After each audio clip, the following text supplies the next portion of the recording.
Okay, welcome everyone to a special episode of the Crew Philosopher podcast. I'm your host Shabaya, aka the Crew Philosopher, and I have a gentleman today on the podcast who has followed me from my first podcast way back in the day, the Keenism podcast. I'm going to let him introduce himself because I don't know what he wants to be called during this podcast. Uh, so you can go ahead and introduce yourself. My name is Jonathan Toogood, and as he said, I've been listening to him from the Keenism podcast back when Jay Parks was hosting, uh, and heard Tony, and heard Tony, Yeah, and Tony. Yeah. Mr. Barksley, and so many other hosts. But I've been a faithful listener, and he's got the new podcast now, and I'm catching up, even though the pandemic has kind of changed my schedule, because I usually listen in the car when I'm driving back and forth to work, or on the highway going somewhere. So, but I'm listening, and so I'm here. Yeah, it's so crazy when you like run through those names because I'm just going through the Rolodex in my mind of when I had my first podcast, the Keenism podcast, where I started from when I made it. Like I was fresh out of high school, and it originally started as I wanted a podcast examining like male female relationships and that, and then I felt constrained because I couldn't talk about things going on in like society or politics that I wanted to do, and so it just blossomed out of that. And so once the pandemic came, I wanted to do like a rebrand because I didn't want to go by Keenan anymore. I wanted to go by my first name. I wanted to stand on what I was saying and be a little bit more serious about the things that I was trying to do. So when I created this podcast here, the Crew Philosopher podcast, it was just easier for me to have you on here because I felt like I had matured to a point where we could kind of have like a high level conversation about religion, which is really what I want to talk to you about today. So I said, okay, now I think it's a good time to have him on, because I was going to have you on just for like some nonsense. Well, let me tell you something. I enjoyed. I've been stuck. I've been addicted since I first started listening, and as I had commented in on the podcast when I rate and subscribe and stuff. I said that for your age, your mind is very mature for your age. I listen. A lot of things that you say are very true. And like you say what people don't want to say, or people are scared. What people are scared to say. It's crazy because it comes from a place where because everyone knows this. Patrice O'Neal is my favorite comedian, and Patrice was a guy who used to always say that excuse my French, he used to say I love honest shit, and what he meant by that is he didn't like how society has become so comfortable being dishonest, even to the point where, for example, the pleasantries that we have with people, where you'll ask somebody how they're doing, but you don't really care how they're doing. You do it because it is the social script to say, "Hey, how you doing?" You don't care, and he wanted to cut through all of that stuff. And for me, I'm just kind of in pursuit of truth, right? There are various truths, and I'm interested in. I want to know, the truth about relationships. I want to know the truth about politics and who's really driving the bus when it comes to certain decisions, and in our conversation today, the truth regarding religion and how that impacts Black people, African Americans, the power that the Black church has over Black politics. Those are the things that I'm interested in getting down to the kind of the root, as they say. And so I'm excited to have this conversation, so we should probably just jump right into this thing. So how long have you been a would you define yourself as a preacher? Yeah, I'm a preacher. I'm a pastor. I'm a preacher. I've been in church all my life. Okay. And growing up, I knew I would eventually be a preacher. As my father's a preacher. My grandmother is a preacher. Well, she passed away in '96, but she was a preacher. Her mom, which is my great grandmother, she was a preacher. And so I've had preaching all throughout my family. My brother is also a preacher.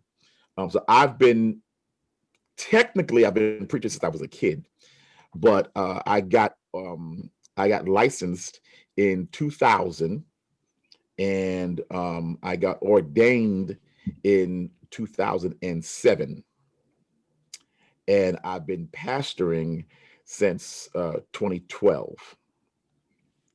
Okay, so question.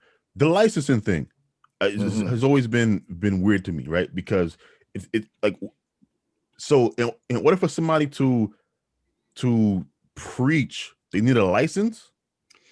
You don't need a license to preach, Okay. but you need and we're all supposed to be preachers. Okay. Technically, anybody who's a believer should be a preacher. But when you go out representing a specific organization, you need to be licensed to do that, saying that I represent this organization. Other than that, um, you can go out saying stuff and preaching and giving views or preaching things against what the organization represents. So, as a license, it's almost like driving a car. This is your authorization that you can preach as a representative of this particular ministry or this particular church. We're sending you out and that you can preach, because people go out without permission or without proper training, um, uh, not representing the institution well. Interesting. See, so that clears up one thing. So the licensing has less to do with giving you kind of permission to preach. It's more so of I guess it's like a clarification where it's certified that you have permission to represent this entity. Right. You're a minister under that particular, and likewise, once you leave that ministry, then you're no longer licensed. Wow. And So okay, you no longer represent that organization. okay, interesting. See, I didn't know all of this stuff because you hear a lot of time about pastors getting licensed and things like that, but no one explains like the process of what the licensing actually means. Well, there's a difference between licensing and ordination.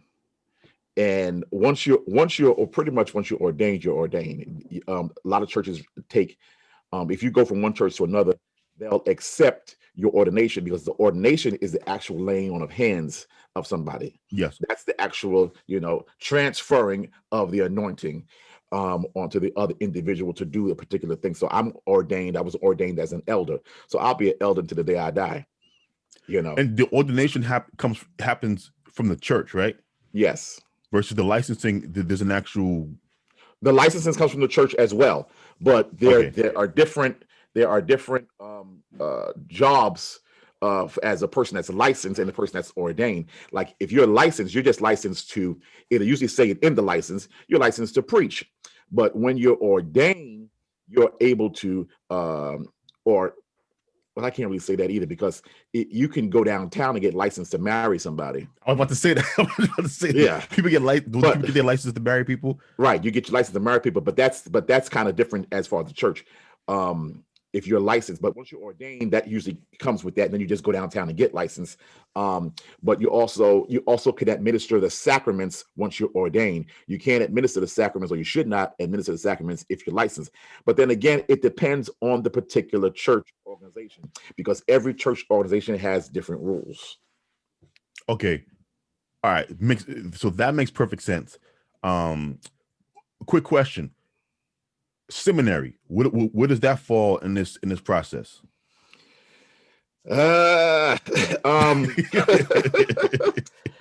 Again, it depends on the organization. Every organization is different. They have their different requirements. So you can go to seminary. You can get, depending on the seminary, you can get licensed from the seminary, or possibly ordained from the seminary. You get your degree, of course, from the seminary. I actually got ordained first, and then I started to go into Bible school, which is kind of, institute, which is kind of like a seminary, just a little different, a little more, as what we would say. It's not as, I can't really say as established, but it's not as built up like some of the colleges. It's pretty much from the church itself, inside the church building itself, being taught by the pastor and stuff.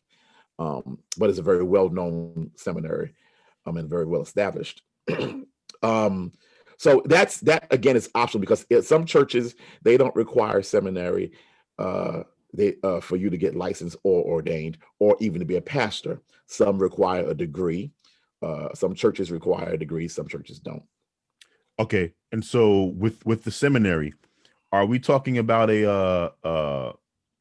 like, what do you learn from seminary? Because for example, I also come from a very religious family, and I have various ministers and no pastors, but just ministers that I'm related to, and they seem to be very, very knowledgeable of the Bible, knowledgeable of the scripture before they went to seminary. And so I'm kind of wondering, like, what do you learn from seminary that you can't learn on your own, or that you can't learn from Bible study?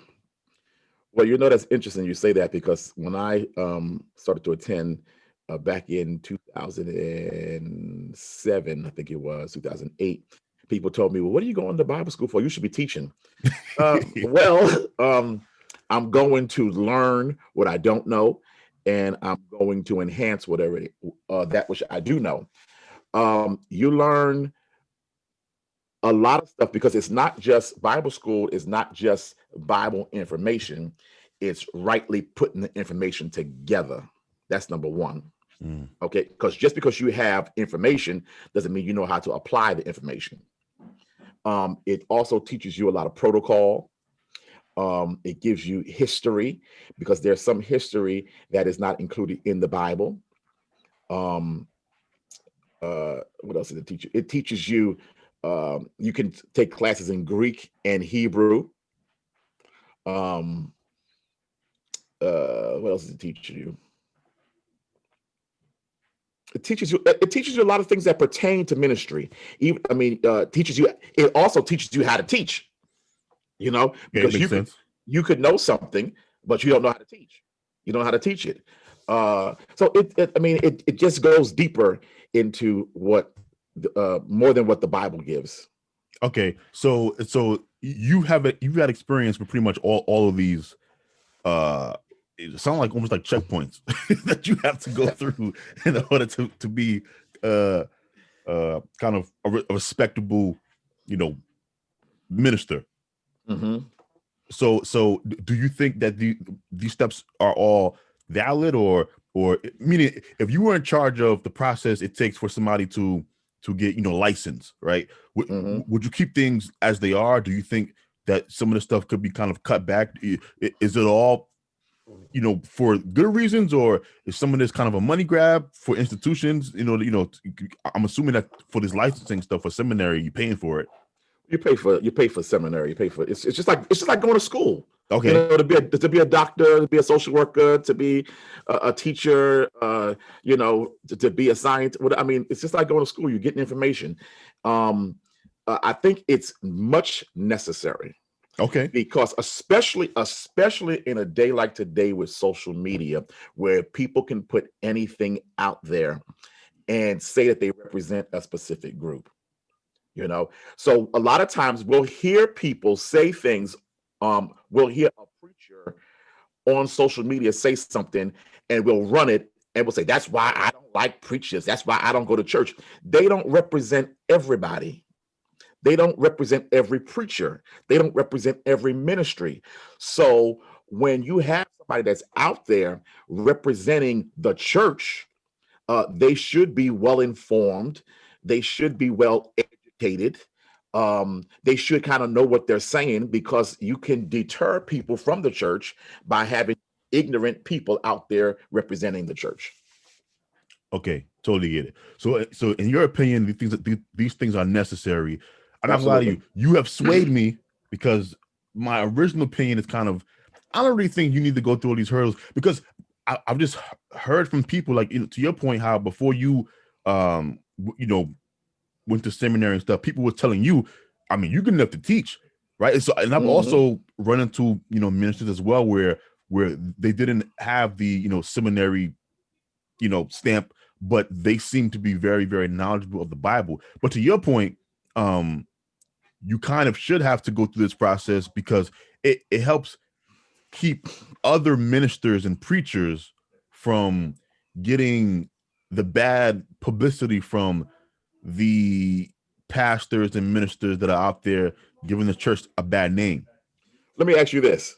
Mhm. Would you go to a doctor just because he knows medicine or was at the school for it? No. You're right. No, you're right. I feel like you do to Shannon.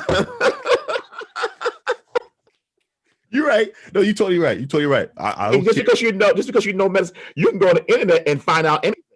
But then, are you certified? Do you are you licensed? Then when you go to sue, Mhm. you don't have a valid case.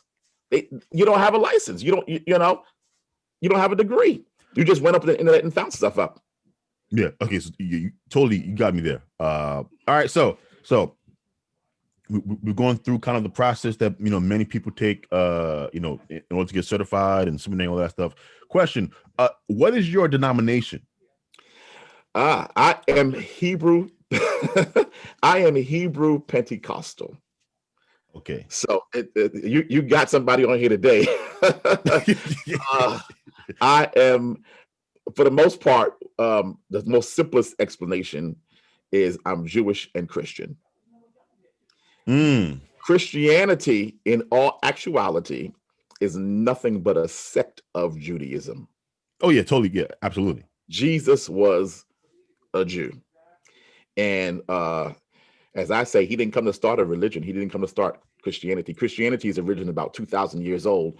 Judaism is a religion before then. Jesus was a Jew, and so we do most of the things. Well, we do what Jesus did. I say like that. I mean, the Pentecostal, each denomination or sect kind of has like a reputation for how they do service, and but everyone knows about them Pentecostals, boy. Oh yeah, they come to praise it. Oh, the Pentecostals, man, they get down. They get down. See, I was raised Baptist, and so we have the similar. As far as active worship, a lot of music, a lot of dancing, a lot of praising, but still, it's like the Pentecostals is kind of revered by everybody else. Those are the people that get busy. Well, it's changed. Things have changed throughout the years, since especially since the early 1900s, as far as a lot of style, because a lot you go to a lot of Baptist churches, you would think that they're Pentecostal. Absolutely. Now, I play for a Baptist church as well now, and they the last pastor was originally Pentecostal, and now they have another pastor in there now, and she's actually originally Pentecostal. So, and some of the people, they have adapted some of the Pentecostal doctrines and tenets and stuff, but they just use they're Baptist as far as the government of the church. Okay, so question: why are there these various denominations? In some cases, I understand it because there are actual differences of beliefs, if that makes sense. But sometimes, like, what is the difference between the Pentecostal and the Baptist as far as belief goes, or am I missing something? No, you're kind of right. Well, under Pentecostals, you have different umbrellas. So you have it gets kind of complicated because there's all kind of tentacles coming in, branches off and whatnot. Back when most of the religions kind of separated from each other were basically over major doctrinal issues. You have what most people can call apostolic. You ever heard that before? Apostolics? No. Okay. You have apostolics, and they're pretty much they believe in one God. And when I say that, they believe that God, Jesus, and the Holy Ghost are one complete entity. One. Okay. Not like Father, Son, and the Holy Ghost, which are the three gods in one, which is Trinitarian. Yeah. Okay. So you had a split from that. Then you have a split from people receiving the Holy Ghost, saying that you have to speak in tongues and you have to receive the Holy Ghost. And some people say, no, you don't have to do that to be saved. You have so Baptists with their form of government. I'm not too knowledgeable in all the different denominations and what they actually believe, but I do know some of the major differences. Baptist people, they actually baptize dunking in water. Yes. And then you have the Methodists who just sprinkle. They don't. Okay. Yeah, they and some Catholics sprinkle, and some Episcopalian. And then you have some different churches that sprinkle. The Baptists actually baptize in water. Baptists, of course, baptize in the Father, Son, and the Holy Ghost. Yep. Most apostolics baptize in Jesus' name. So you have that's some of the differences. That's as far as, like you said before, people being emotional, Pentecostals are emotional people. They receive the Holy Ghost, speaking in tongues. They believe in that. Some people don't believe in speaking in tongues. They don't believe it's necessary. They believe it's out of order. So when you started out, it seemed like those differences were major. Like, for example, the first one you laid out, where it's believing that the Father, the Son, and the Holy Spirit is one entity versus believing that the Father, Son, and the Holy Spirit are three entities, three separate. So that is a major difference when it comes to belief. But I think today a lot of the breakdown is very, especially between like Pentecostal and Baptist, seems to be like stylistic. And you also, like what you brought up earlier, you have a lot of interplay. So you hear a lot about preachers who were raised Baptist are pastoring or preaching at Pentecostal churches, and vice versa. Between those two denominations. I wanted to ask you, so we have these various denominations, but we also have less Americans today are religious than they were 50 years ago. And so you have this interesting thing going on where within the church you kind of have these various divisions taking place, and people of various denominations and sects, and even the New Age church, right? Like the Carlins and the I don't know how to describe them, but you know what I'm talking about. It's like the Christian rock stars church people. Okay. And so you have this division take place in the church, but you have less people in America that are actually religious. So like, how do you explain that phenomena? I'm gonna tell you the truth. I really don't know. I do know. I was just talking to my organist Saturday, and he was kind of saying the same thing, that most people don't, they don't want to be preachers. They don't even go to church. Number one, you got to realize this, that the population is definitely much different than it was 50 years ago. Totally agree. So when you talk about 50 years ago, I think if I'm not mistaken, the year that I was born, and I'm only 44, so I was born in 76. Okay. If I'm not mistaken, the year I was born, it was like about 4 billion, almost 5 billion people in the world. Today we have 8 billion people. So that's almost a double population. Yep. So when you talk about more people in the church, whatever, numbers are definitely gonna change. I think more so back 50 years ago, people only had God. Especially Black people. We didn't have technology. We didn't have we couldn't go to the doctors. So I've heard stories back with people in the 50s and 60s that they weren't allowed to go to the emergency rooms or hospitals when their child was sick or whatever. So they would take them to the church, and the pastor would pray for them, and they would get healed or whatever. So we didn't have as much money as we had today, even though a lot of Black people were business owners back in the 60s as compared to today. We had our own things, but because of segregation and stuff, we had to rely on God. We had to rely on something higher than what already existed. So it was the church. The church had a certain level of respect, even in the communities. It played an integral part. Even though we say, separation of church and state, it played an integral part in politics. So you look at documentaries with Dr. King and stuff, and people coming into the church, politicians, they do it now, but more so in the bigger churches. But so that, I think, is one of the reasons why people were a little more religious back then as opposed to today. We got so much going on. We ain't got time for church. We're trying to shorten services. We're trying to make services at 8 o'clock because, we've been there for an hour and we got the rest of it to ourselves. Whereas years ago, people actually, I keep the Sabbath. So I have service on Saturday. We keep the Saturday as a Sabbath, not Sunday. But years ago, which is the right way, I think, because isn't Sunday the first day of the week? It is. So the Sabbath would be Saturday. It would be. So why do we have church on Sundays? Because the Catholic Church did it.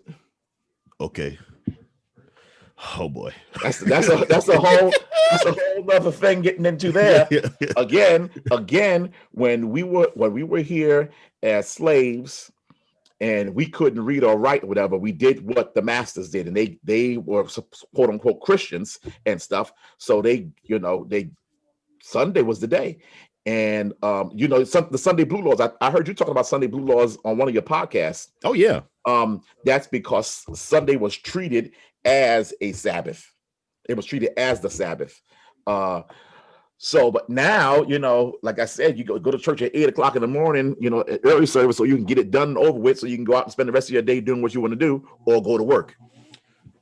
So you said a couple of things that I want to touch on. The first part where you talked about how one reason why we're less religious today, especially African Americans, than we were 50 years ago, is because we're kind of stuck in an interesting place where we haven't achieved equality, but we are absolutely way further away from where we were 50 years ago, and so we're comfortable, right? And this to me is not just you can speak about this outside of the context of religion. I think it plays a role in kind of fighting for, higher wages and various things that we need to fight for, because we're not desperate. It makes the fight not worth it almost. Oh, absolutely. Right. And so I've been saying for a while that African Americans, but also Americans in general, we're kind of stuck at that place where we're not super, poor or oppressed, but we know that we're not getting paid the proper wages. We know that we're not getting the same healthcare as rich people, and it's kind of hard to get people motivated to do things when, to your point, there's not anything that lights a fire under their behind. Versus before, when we had Jim Crow, segregation, further back when we had actual slavery. Right. To your point, these things almost push you to God. Right. Exactly. You ain't got no. I mean. As I said to my church, we're living better than our parents are living at our ages. Not everybody, not everybody, but a lot of us are living better than our parents. So we don't have that need and that desperation as they did.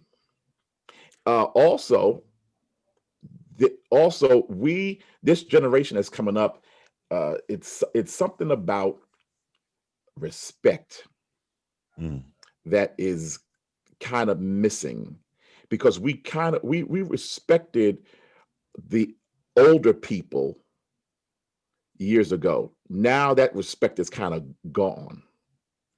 He's a TV preacher, but I like him a lot. He's called Ron Carpenter, and he did a segment one time where he said that America is a culture of disrespect. Absolutely. And I totally agree with him. The same I agree with you just now. I would say it's not even just elders. Elders is kind of the tip of the spear. We don't respect nothing. We don't respect elders. We don't respect authority. We don't respect, men don't respect women. Women don't respect men. Children don't respect their parents. Parents don't respect their children. Parents don't respect their children. Right. We don't respect anything. And So do you think that?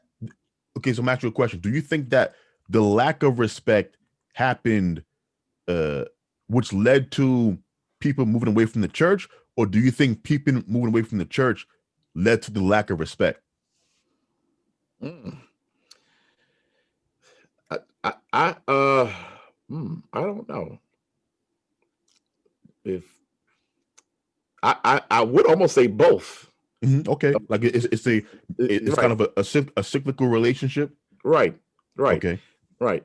Um, yeah, I kind of would probably say both. see, People moved away from the church, and by doing so, their moral compass has kind of needs to be recalibrated. Kind of went off because a lot of times the church was the moral place. It's where you got a lot of your good morals from. Not to say that people that don't go to church are not moral people, hmm but when you look at the picture of things, that most of the people that were in church, that's where you have certain morals as far as respecting people, because number one, you respect the preacher, you respect those that are in authority. So when you're outside of that and you have nothing, you have no authority figure but your parents, you really don't respect the teachers, you don't respect the principal, you're not going to respect your boss, and then possibly you're going to lose your job, whatever. But and then if you lose your job, you can't get a job because you don't respect people. hmm You're on the street, and then you don't care about nobody's going to do what you need to do to survive. So To your point, yeah, it's not that we're saying that if you didn't go to church, you were not a moral person, right, but the absolutely. church as an institution was kind of like fertile soil. It was the black, it just slipped my mind. It was the place of respect for the black community, because of course it wasn't government, especially hmm back in the in the Jim Crow era, in the Deep South, whatever. So the church was the place of respect. It was The the only place preacher, you can go. right, the Yes. preacher was like as close to God as we could get. hmm Okay, we didn't respect the president, we didn't respect the governor, the mayors, whatever. So it was the preacher. And not to say that the preacher was always 100% right in God, because some of them, okay. But Yeah. for the most part, that was that figure for Yeah. us. Yeah, see, one of the things that I think happens is the church, both the black and white church, has undergone a lot of criticism, uh, within the past 50 years, and look, some of it is very valid, but I think one of the things that we're realizing while we have this conversation is that it is significantly easier to criticize something, but you almost don't recognize the good an institution does until it's no longer as strong and you see the decay that happens around it. Mm-hmm. Because when I look Absolutely. around, all I see is decay. Like you look at the black community, and I also think there's a correlation between kind of a church, attendance and single motherhood, right? It's like the lower the attendance in churches, the higher we've seen unmarried mothers just gone from Mm-hmm. 30% to 50. I think now it's somewhere like 68 point something percent, Mm-hmm. which is insane. No one wants to talk about it. The gun violence that you see, no one wants to talk about it. The fact Mm-hmm. that the church acted almost as a script for manhood in the black community. A Mm-hmm. lot of young black men, that's gone. Where do they go? So you have less churches. There's no community centers around here. So what happens? And so all around the church, you see decay. And while I do think, like I said, the church has been criticized, rightfully so in some respects, I don't think we Mm-hmm. talk about the good that The came from that positive. institution. Right. Yeah, we don't. Until, of course, it's time for you to need the church. That's right. And when you want your baby to be blessed, you bring the baby to church, and then you don't come to church no more. You come on Mother's Day. Most people would, Mother's Day and Easter were the biggest days that people would come to church. Oh yeah, Mother's Um, Day, Easter, and for Baptists, it's definitely still watch night. Those oh, three. and yes, and watch night. Yes. Yes. Churches be packed. because they want God. They want to bring God in, for the new year. They maybe if they was in church, they had the terrible 2020. But no, that's a whole other topic. But they come to you don't go to church most of your life, but then you want to come to church to bring the body to the preacher and have. What is that like for you though? Like, so, I'm assuming you've done funerals. So what is it like doing a funeral? Oh, well, first, let me ask: Do you do funerals for people that you don't know? I have. Okay, so do you do funerals for people who you don't know if they're believers or not? I have. So what is that like? like, what do you say in your sermon when you're doing a funeral for somebody who you don't know what path they walked in life? Well, a funeral is for somebody that I don't know, is pretty much not. I'm not there to talk about that person. When the people that have remarks, they talk about the person. Mm-hmm. They pretty much give their eulogy. And when I get up to do the message, I'm talking to the people that are left, because the person that's dead can't hear me. I'm speaking to the audience.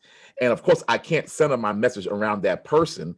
I center my message around life and the frailty of life, and letting people know that this, we all got to go this way. And so it's not a difficult thing. And then I also introduce them, because there are a lot of people that don't know God or don't know church or whatever. So I try to introduce that to them. And a lot of times, by my sermons, people will be very intrigued. Like, oh, I want to, I never want to come hear you preach. Where's your church at? And stuff. So yeah, so it's not a big thing as far as that's concerned, because I'm speaking to the people that's living. Yeah. So a quick side note, for people who aren't into who go to church regularly, funerals. I think maybe funerals and maybe just funerals. A lot of people get saved at funerals. It's kind of, number one, people are already raw and emotional. Yeah, emotionals. Mm-hmm. Yeah, and so I think it's easier for your words to kind of get through. Very vulnerable. Mm-hmm. Yeah. But also, just a quick side note. I remember one time when I was playing for my old church for a funeral. This was like a gang thing. Someone who was a victim of gang violence. Oh my! And I remember it because so I'm there early. I'm at the organ, and on my way to church, I see like a police van outside. Mm-hmm. Right. And so when I get there, the pastor, who's also my uncle, he's telling me that about the person who died, and that they were shot, and young guy, he was maybe like early 20s, late teens. I remember because the positioning in my church, the organ was kind of right. The casket was right there. Mm-hmm. So, I remember saying, wow, he's so young. And then, as I'm playing, I'm putting together this picture in my mind. I'm like, wait a minute, a gun violence guy. The crowd was insanely old. Police van outside. Oh, they worried about like a retaliation. So I'm sitting there thinking about all the ways in which I could escape if something popped off. Yeah, if something popped off. So that's just but back to what I asked you. The reason why I asked you about doing funerals for people who aren't believers is because some preachers, when they do funerals, they speak about people kind of as if they know where they're going to go based off of the doctrine. And I'm like, how you know? Mm-hmm. I don't do that. Yeah, and I heard, which I like. Right. You kind of keep it to, let me work on the people who are in this congregation versus lie to these people, or even assume that you don't even know where your own members are going to go. You think you know, but you don't know. Well, basically, especially when it comes to people that we do know, we kind of you kind of know what kind of life they live. Mm-hmm. And if we We assume, I mean, if you do what, if you do what you're supposed to do, then pretty much, I mean, most of us, if somebody asks us where we going, if we die, most of us going to say, oh, we going to heaven, whatever, no matter how much stuff we doing or whatever. 60-40, baby. Yeah, well, you better up that. You better up that. You don't know. Listen, 2020 is a year where we don't know who is next. I mean, I personally, and I know this has nothing to do with what we're talking about, but I personally know so many people that have died. It is ridiculous. And I thought I was going to be one of them back in March when I got the virus. You had a bad case, right? I didn't have to be hospitalized, thank God, but I was trying to get hospitalized because I was scared and I didn't know. It was like the same week that they closed school, March 15th, they closed school. March 18th is when I discovered I had a fever, or the 19th, I discovered I had a fever. And I went to the hospital, and at that time, they weren't testing people. They were scared. They were running out of PPP. They didn't have enough tests. And they told me to go home and self-quarantine. I had a fever for 10 days. That thing was scary. I mean, every night when I laid down and go to bed, I didn't think I was going to wake up the next morning. Bad cough. It was terrible. So I thought, and at that time, I had already heard about 3 people that I knew that had died. So it's like, that ought to put things into perspective, with your own self, how am I living? If that would have happened to me, if those that believe the Bible, because everybody don't believe the Bible. If you don't believe the Bible, then I can't convince you. That's you. Yeah. People like, me, it's like, is my life really lined up with what I believe in the word? Am I doing what I'm supposed to be doing? Living how I'm supposed to live? I didn't know you had COVID until I think one day on Instagram, you did like a video where you was outside and you said that, like never taking a breath for granted again. Oh, yeah. And I was like, oh my God, he had COVID. I know because churches were kind of a hotbed for this thing before we knew what was happening. Right. Absolutely. Between that March and April timeframe where people were still figuring it out. And like you, I know 3 people who I grew up and went to church with who passed away from it. Another person who was a pastor. He beat it, but he said he didn't feel that sick since he was like 11 and he had a really bad case of pneumonia. And so he said that he thought he was going to go as well. And so I know, I think 7 or 8 people who passed away from this, from COVID. And I definitely remember the anxiety, the stress that I had. I didn't even have this thing, just from everything around me happening. I was just anxious, stressed. I couldn't do much. I convinced myself that I did have it for like 2 weeks, 3 weeks, because it was anxiety. And for those of you that don't know, you could have an anxiety.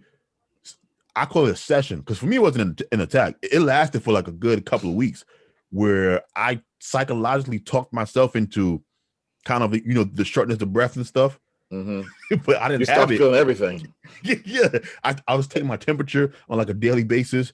But to your experience with the virus, going to sleep, not knowing if you would wake up, were you kind of, having, talks with God and like, what was that like? Because for me, I didn't have COVID, but when I was hospitalized a couple of years ago, I remember thinking, I might not come out this hospital because you just don't know what's going to happen, right? And in my case, I had a bad back injury. I didn't know if I would walk again. I didn't know what was wrong. I didn't know, and so for me, I had to come to peace almost with not knowing.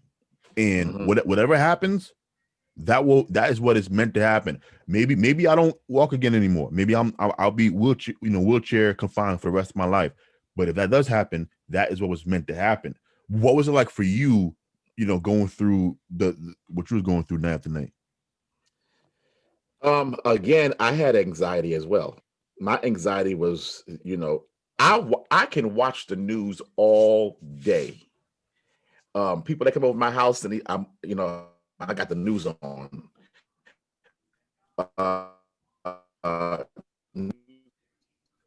On now from 4 to 7 for them. I watch it 4 days straight. I watch news in the morning. As soon as I get up, I'm watching local news, ABC News, everything. Born in America.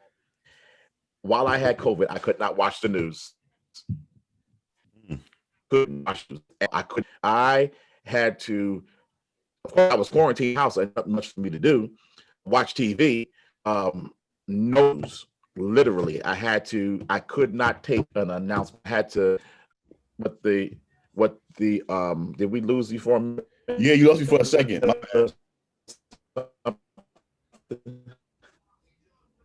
Give me 1 second, because you kind of give me 1 second to try to. We have the Shan stuff. Give me 1 second. I'm trying to switch my internet to. Okay. Give me 1 second.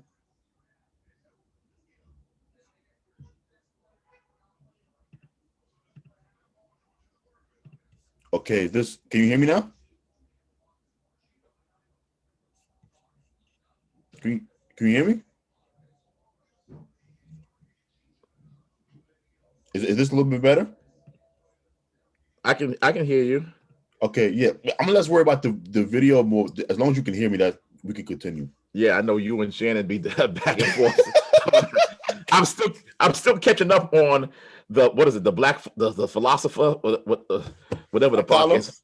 Huh? The black column. The black column. I'm still catching up on those. I don't know where I am in that, because you went so long without. I didn't even know that you had a new podcast.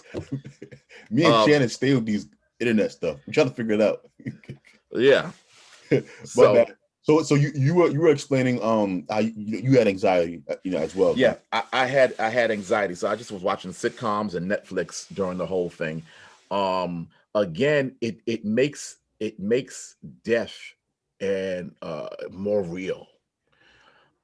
Because like people were literally just like out of nowhere. Every day I'm hearing about somebody new, so I had to tell one of my friends, do not call me with another person. I can't take it, because I'm here in the house alone at that. I'm in the house by myself, fighting with this same thing that's out there killing people. And at that time, Italy, I think it was like 600 a day, 700 a day. And whereas most of them were elderly, they said people with underlying conditions. And I had secondhand smoker's bronchitis, and I'm pretty much borderline diabetic. And those were two of the issues, so I had to, really, be careful with that. But coughing, my chest, it was so bad. I would literally like cough. I have a bathroom in my room, and I would lay in the bed and cough, and I would go in the bathroom because I thought I was just going to cough up. And I had nothing to cough up because I didn't have an appetite, but I just thought I was going to cough up my lungs or something like that. It was just so bad. And breathing, I developed breathing problems a couple days in, and I went back to the ER, and they did chest x-rays to make sure I still didn't have pneumonia. They did the first time, they did it the second time to make sure there was no pneumonia there. So laying in bed, and like with the reality, like this could be the end. This might be the end for me. Having conversations with God, and then like wondering what actually happens, because none of us know what happens in death. Nope. The truth of the matter is, we believe what we believe by faith. That's right. Okay. I believe what I believe by faith. I could be totally wrong. Yeah. Okay. I'm a real person. I could be totally wrong. Jesus could not exist. There could be no such thing as God, but I believe about faith. I mean, I do believe it. I understand what you're saying 100%. See, people who don't want to be honest will say that means you don't really have faith. It's not what he's saying. What he's saying is that faith, I think faith is the faith is the thing. See, now you got because faith is the substance of things hoped for, the evidence of things not seen. Yes, thank you. I should know that. I should know that. But yeah, so we have faith, and we believe these things are going to take place. But when you are looking into the face of death, and most of us probably won't have that experience. For some of us, we'll die in our sleep. Some of us will die in like an accident. It'll just hit us. But in your case, you had the rare experience of what they call looking death in the face, where it's slow.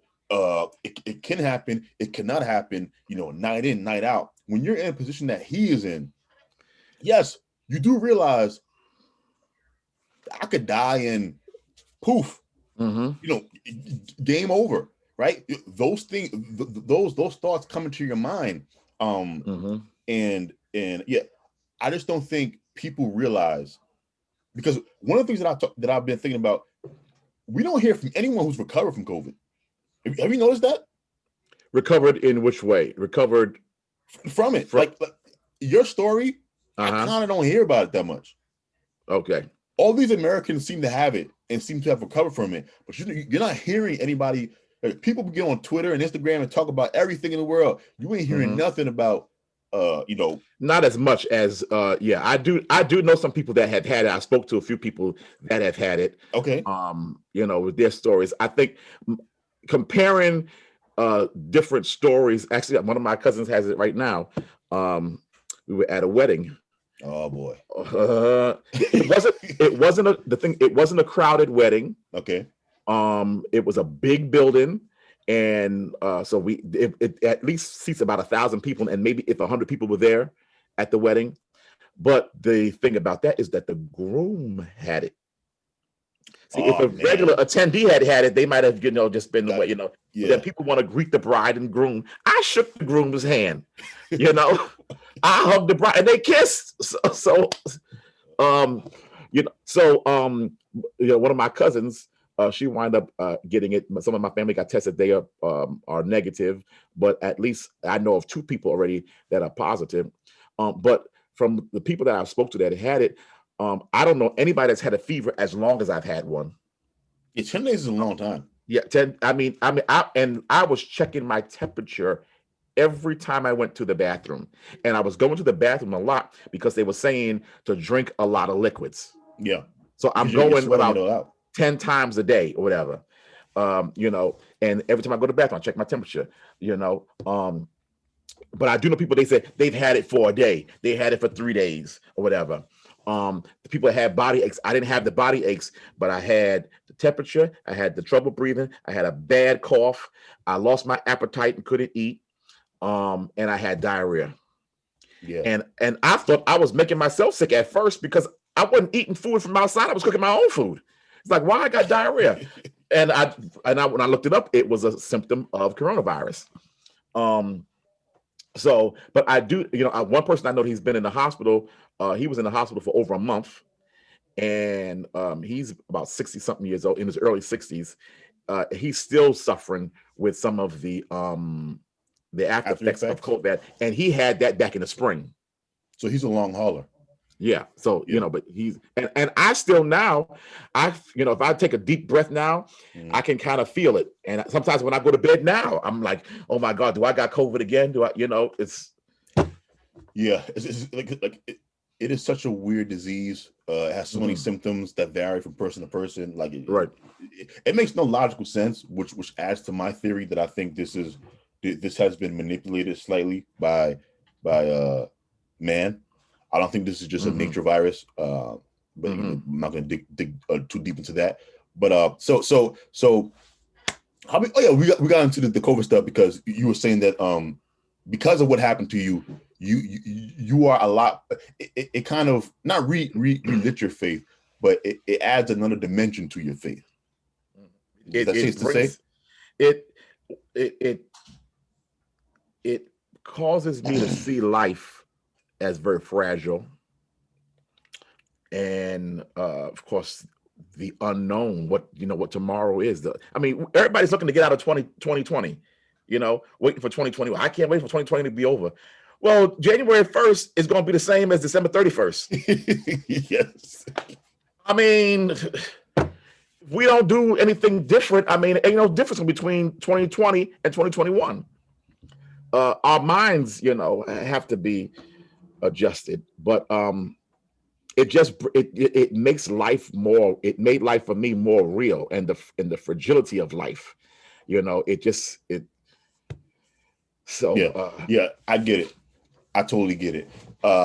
So we kind of talked about the church and how less people today are religious, and how the church losing its social standing has kind of contributed to negative effects in the community. But now let's talk about the other side, which is the complaint about the church. Oh boy. Yeah, no, because I think one of the things that has to be said about church is because churches lean conservative, right? Not that they are conservative, but they, on average, they lean conservative because of their values and principles. I think that does make you kind of, you fight change. And one of the things that I think especially the Black church has not been good at is adapting and changing to the times without losing their principles.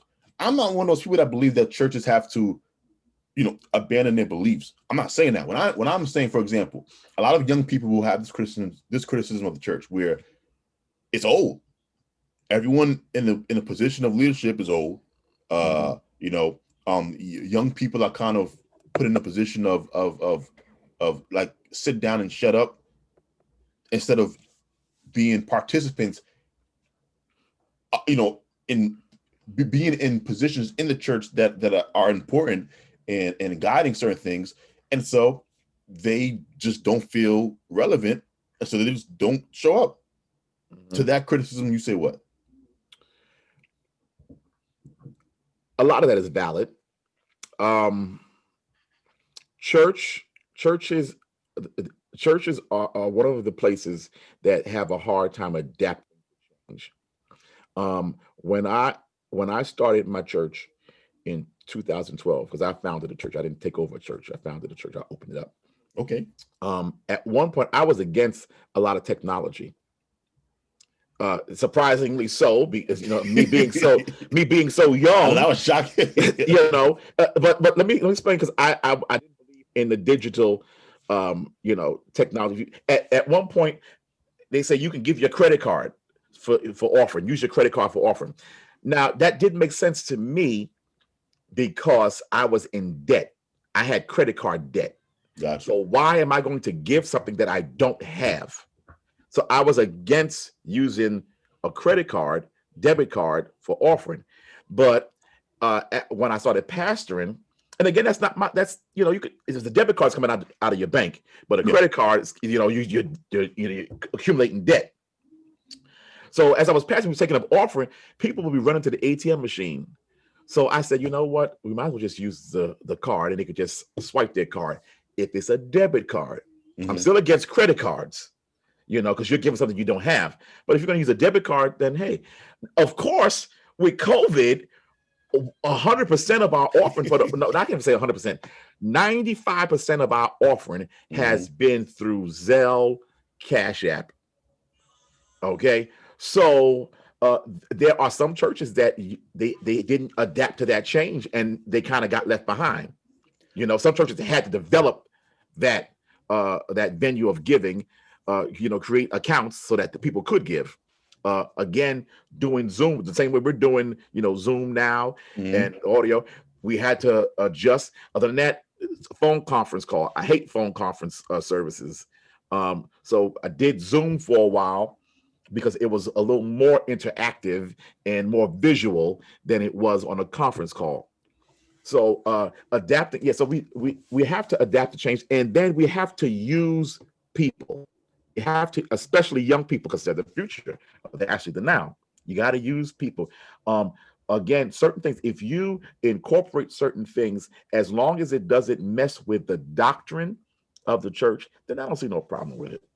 I've been saying for years that churches need Cash App. And part of the time I'm saying that is because it's just more convenient. Like it's very convenient. A bunch of us go to church with no actual physical money. Because for most of my day, I'm using my debit card or a Cash App, Zelle when I have to pay somebody money. I was Zelle coworkers who needed something back when we were still working. I had a coworker who needed something from she wanted some lunch, but she didn't have any money. She got paid the next day. She said, "Hey, could you send me some money?" I said, "Cool." I Zelled her $20 for her to do her thing. Like, to me, Cash App and that stuff was such an obvious place to go for churches to go.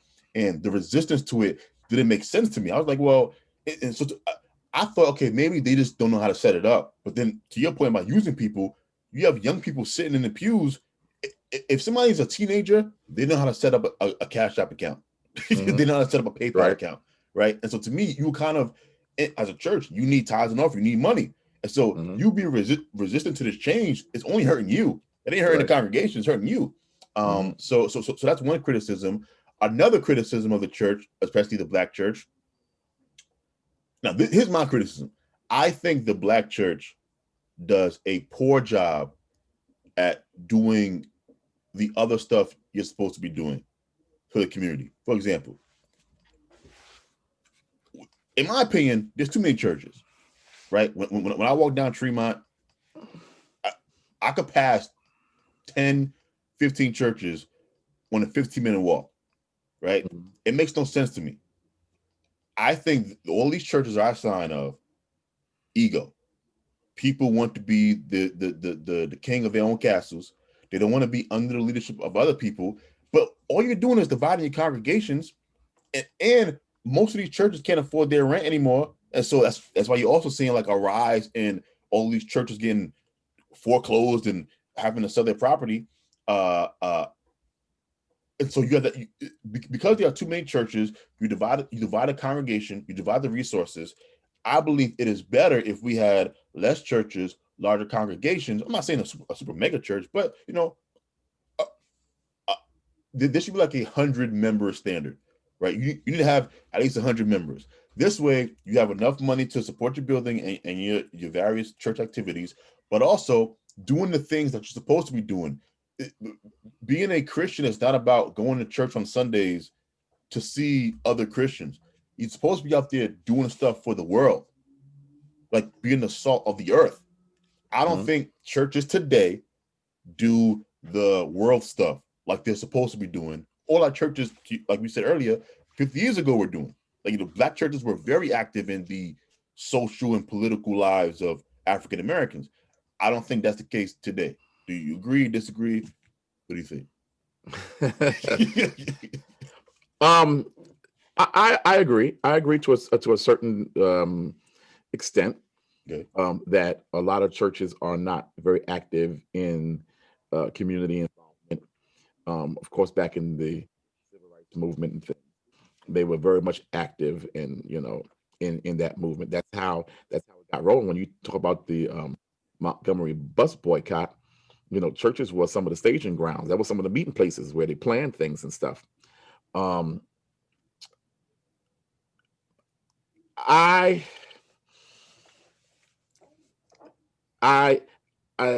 see some people blame the church, or they'll blame certain ministries, because let me say this: every ministry has a different role or job to play.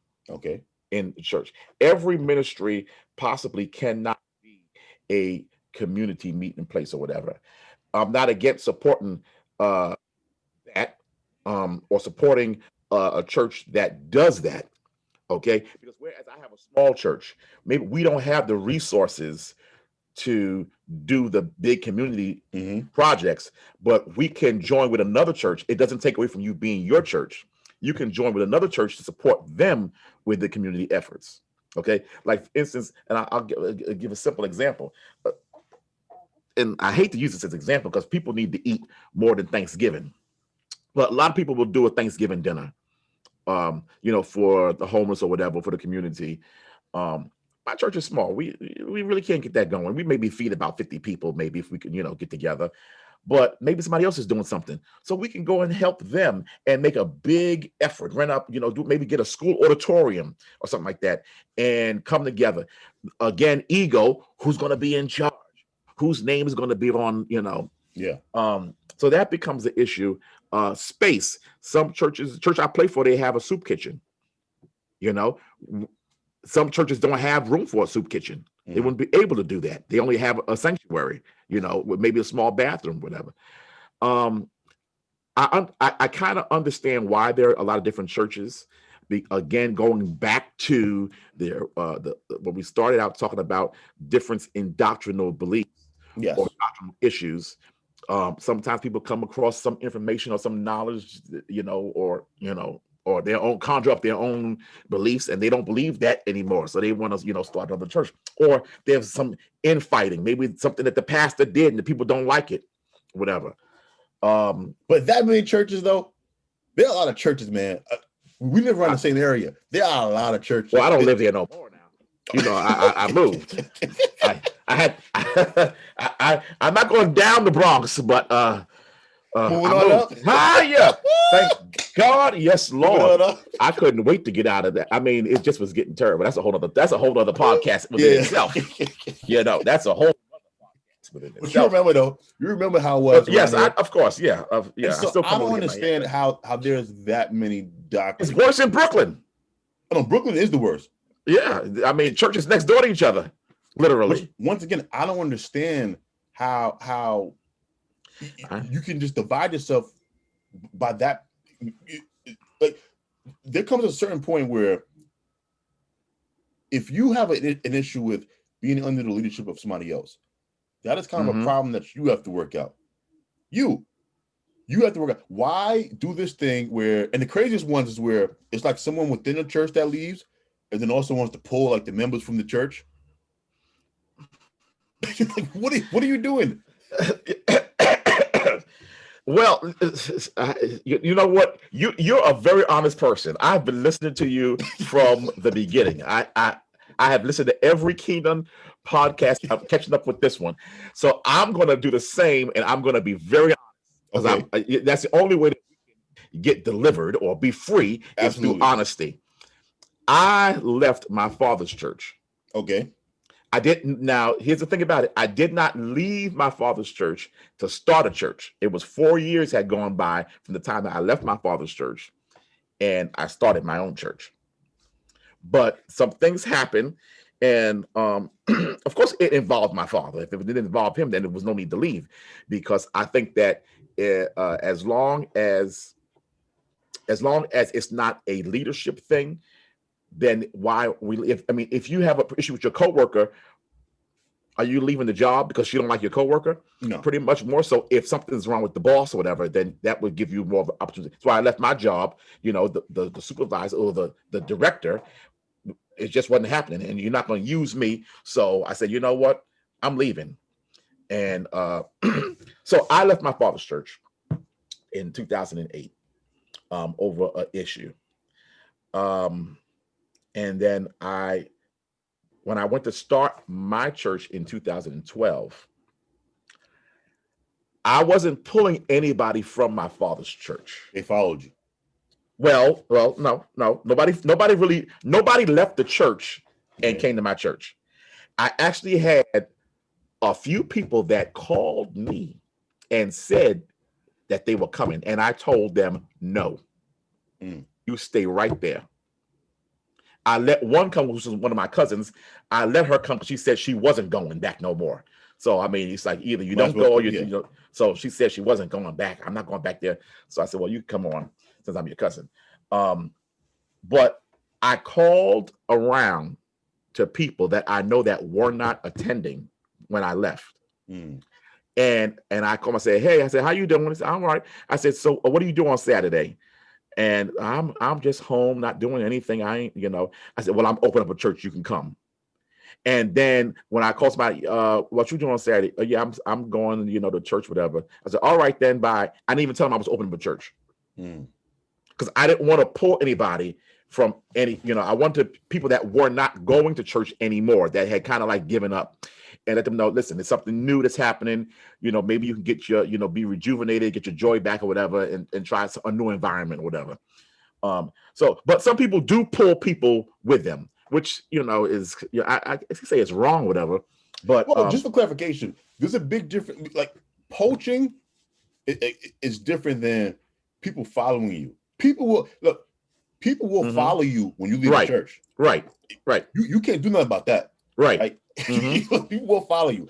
I'm talking more so that people. But people telling people, come on. Yeah. Underhanded stuff. That's what I'm saying. Like that stuff to me is wrong. But if you are someone who is a light, people follow the light. Right. It's just natural. Like so if you are somebody who's charismatic and people love when you used to preach and Absolutely. speak and your energy and your spirit, yeah, when you leave and start something, they are going to follow. That's what's going to happen. My overall point is more so kind of just, I don't know, it just feels like churches are dividing themselves in general into these really small, numbers. And I do think overall, generally speaking, I think it kind of takes away some of the power that we can have because we divide ourselves versus when we come together, you're just much more powerful. You have more resources, you have more money, you can do more things. It can, but the other flip side of that is let's use, for instance, a mega church that has 3,000 people. Okay. Right? There are people in there that if they weren't in that mega church, they would be doing something in a smaller church. So some people, believe it or not, they don't want the mega church, even though they can do more, whatever. They don't want that environment. They don't want to feel lost in the crowd. Chances are, if you go to a mega church, you don't know the pastor. Nope. Okay. Unless you're in that inner circle, you ain't got the pastor's number. Right. And rightfully so, because you cannot pastor thousands of people. You have to have sub pastors. Yeah. You have to have sub pastors. But you didn't join the church for that sub pastor or for that lesser pastor. You joined because, like T.D. Jakes, people didn't join the Potter's House because of Sharon Williams. They don't know Sharon Williams. I have no idea who that is. Okay, I don't know who it is either. But I'm just saying that may be one of his pastors or whatever. Okay. They joined because of T.D. Jakes. T.D. Jakes is not coming to your grandmother's funeral. T.D. Jakes is not marrying you. T.D. Jakes is probably not visiting you in the hospital or whatever because he's too busy being T.D. Jakes. But they have somebody else, Mark Johnson, who's going to come, and you may be assigned to him as whatever. But you didn't join but some people like that ministry. As for me, everybody in my church got my cell number. Somebody just texted me just while we was on, talking today, talking about they tested positive. Okay, from the wedding. It just was last Sunday, not this Sunday past, last Sunday before. So they have my number. When things happen, I have one of my members called me in the morning and said she's going to check on her mom. She doesn't know, she hasn't heard from her mom in a couple of days. She's going to check on her. And I said, okay. And when I called her back, she said she's waiting for the coroner. I said, the coroner? I said, your mother dead? She's like, yeah. I got dressed, I got in the car, and I went straight to the house. So you have a big church, who you going to call? You might not be able to call the pastor. So some people like that, and some people don't mind. So I agree with you. Okay, so maybe my problem is kind of the extremes. So because everything you said logically makes sense to me, and I've never played for a big church. I don't really like big churches. Bigger church I went to was the church I grew up in, and it was maybe I don't know, like maybe 200, 300 people. But most of the churches that I've attended recently have been 50 to 90 people. Right. My thing though is under 50. To me, you're in the red. Under 50, have you been inside so many churches lately? I've been inside of them. You go inside of a church, it's like 2 to a pew. Before COVID now. This ain't social distancing. I've been to some empty churches, and I've been to some packed churches. I've been to all kind of churches. Yeah. To the church that there's no one you could be a pastor of a dying church and not know you guys are dying. Members are the lifeline of a church. So when you have this thing where you go from like 100 a week to 50, and then next thing you know, you're getting 20 to 25 a week, and there are a bunch of churches out there in New York City like that. And that's what I'm saying. They find themselves ended up getting like evicted because they can't pay, the mortgage or whatever for the churches. And so they'll go to church one week and the doors are shut down by the city. You knew you were headed down this path in the first place.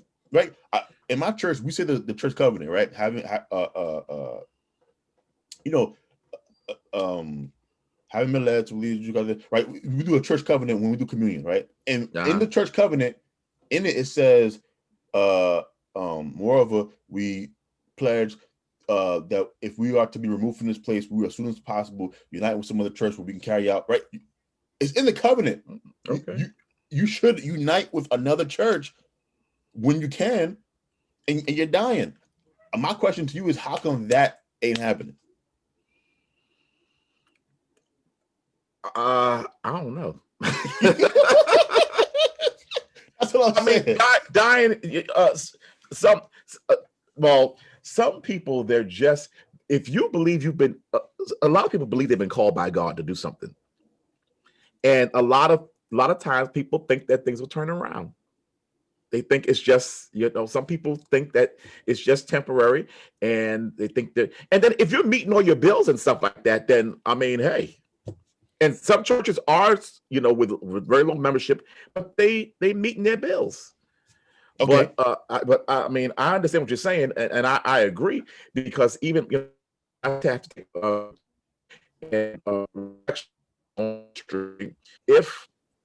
if I told the church this before, I said, I don't know how long I'm going to be doing this. I don't know if it's 5 years, if it's 10 years, if it's 20 years, but I know as of right now, this is what I'm supposed to do. Mm. Okay. And some people, they think, I'm not thinking that way. I'm thinking it's either pastoring. They think what? You kind of cut off. Can you repeat that? You said some people think that pastoring is pastoring until they die. Got you. They die in the position. A lot of times that is one of the issues as well. After you have served for a set time, you're getting a little too old. It's time to move on. It's time to get out of the seat. Some people don't agree with that, but it's time to let somebody else, kind of take the ministry to the next level. But it is ego. Why people won't let things, go. You see, it's dying. You have no children here. You have no young people. If you have no young people, then it's definitely on its way out of here. Because who's going to be the next generation to take over? And that is the case for a lot of churches. Like I said, the church that I was at before I'm at now, my uncle's church. One of the issues there was we had, the elder statesmen, that crowd. We had some young people, not a lot, but some young people. But what we were missing were kind of that late 20s, early 40s crowd. And those are the crowd that usually, get married and have children, which then, becomes the next generation of the church. And so if your church is missing that block, I mean, your church is kind of on life support within like the next 50, 60 years. So you have churches now that they're missing that block, and they're also missing just the regular, young people. There are no people under the age of 18 in their churches, none at all. And so to me, I'm like, we have to make a move here. Maybe the move is not to join another church, but I feel like churches don't feel like they should approach these problems logically. And I think that's a mistake. The Bible does not support the absence of logic. I think that's one of the biggest misconceptions about believers, is that somehow if you believe in God, you are illogical. It's insane to me. There were a bunch of planning in the Bible. The Bible's maybe 70% of the Bible is about money. Right? Like it is a very logistical book, but some churches don't seem to approach certain problems like attendance with like a logical solution. They just kind of think, to your point, I'm chosen by God, so eventually it'll come around. And that makes me sorry. Again, when we go back to what we talked about earlier, as far as seminary and going to school and learning some of these things, hopefully you might learn this in school. You learn ministry and how to conduct ministry in church. You learn strategies. Learn the strategies. You only are a product of your environment. So if you're not exposed to certain things as far as ministry, you don't know. Unfortunately, I wasn't exposed to a lot of outreach ministry coming up in the church that my father pastored and churches prior to that. So that's not something that I really know much about. It's something that I would have to learn. I would have to intentionally learn it myself. Connect with another ministry that does that. So I'm a product of my environment. And a lot of times these pastors that don't know better, they're products of their environment because their pastors didn't know better. They just stayed, and the people were faithful, so they just assume that people are going to be the same with them. Unfortunately, it's a different, like you said, it's a different generation of people. So another criticism that people have for the church, though I think this to me is not a real criticism. It's kind of just okay. So there was a time where the morals of the church was reflected in American society. Those days are gone, right? Absolutely. For example, most people my age don't believe in waiting until you get married until you have sex. I'm one of them. I am one of them, right?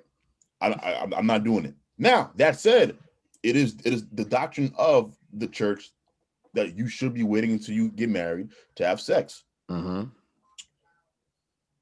What should the church's approach be to like that issue? Because it's not just that. It's clearly when you look around and you see, because churches do child christenings, and you can clearly see these people ain't married. Now, I'm not saying you shouldn't do the christening. That's not what I'm saying. The child is an innocent life. That's not my. But I'm saying the church can see all of this premarital sex going on, and so there's two criticisms.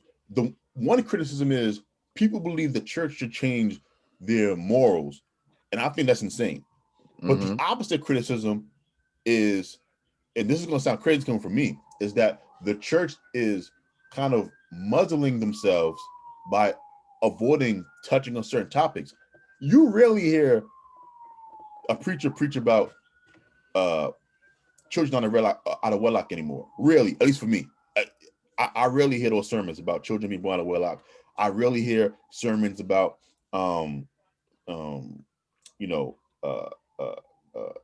like domestic violence and things like that, right? Like, so things happening in the world, and maybe, who knows, maybe there's no place in a sermon for it, but it does seem like if the Bible is telling you to wait till marriage, it kind of seems weird that there's no one preaching about waiting till marriage anymore, because they know in the back of their minds most of their members are getting it on. You need to hear me preach. Listen, let me tell you, I listened to some of your podcasts, and I'm telling you, sometimes I wish it was like a live so I could just comment while I'm going through listening. I just was listening to a podcast that you was talking about with Shannon about Little Shop of Horrors. Great movie, by the way. And you were talking about the two separate beds. Yes. Yeah. And of course I heard, the same thing back then. I Love Lucy, same thing. They had two separate beds, whatever, because the morals now, anything and everything goes. Society has, now I started watching some series on Netflix and on Amazon Prime and Hulu. And literally the last couple of series that I have watched, the first 5 minutes of episode 1, season 1 is sex. Yes. It's bad. It is, it is ridiculous. It is so much, it's like being pumped into our minds through television. And so whereas I could be just fine right now because I'm talking to you, all of a sudden I'm looking at a commercial and or something, and I'm like, oh my God, now I done got my flesh done crazy, it woke my flesh up. So that was on my mind, whatever. The church, I think that it depends on what church you go to. There are some preachers that are still preaching it, that are still preaching against, things or trying to preach morals. I'm definitely one of them. I'm not going to preach it all the time because there's a lot of things others to preach besides that. But I will touch on some of those things in a few of my messages. Society itself is one of our biggest enemies, because what we as a church teach as moral, the world teaches as, or what we in the church teach as immoral, the world not only teaches as moral, but